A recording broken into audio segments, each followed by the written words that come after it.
Hi, I'm Jamie Kondis, and I'm here to talk to you today about summer safety tips. Summer is such a fun time for kids and parents to be outdoors, but there are a few things that you want to think about just to be cautious and make sure that kids don't end up in the emergency department with any injuries or illnesses.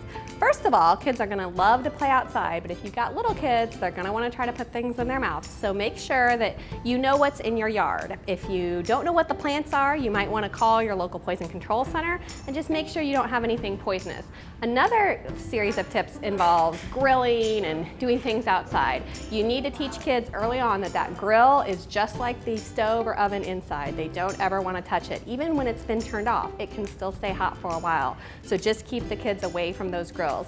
Another thing you need to think about is lawn mowers. So if you have kids, keep them away from those lawn mowers. The push mowers and the riding mowers can both cause a lot of injuries in kids that we unfortunately see in the summer. If you have a kid who wants to mow the lawn themselves, our recommendation is they need to be at least 12 years old before they use the push mower that they walk behind, and they need to be at least 16 years old, like driving a car, before they use the riding lawn mower. And you should never have kids on the lawn mower with you. That's just not safe.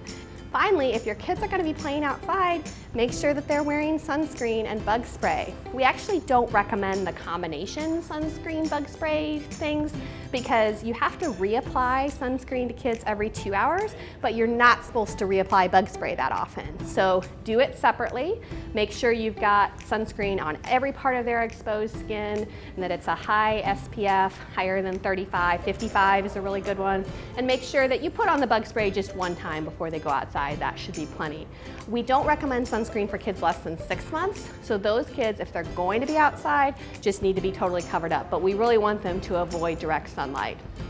So have fun outside in the sun, but stay safe.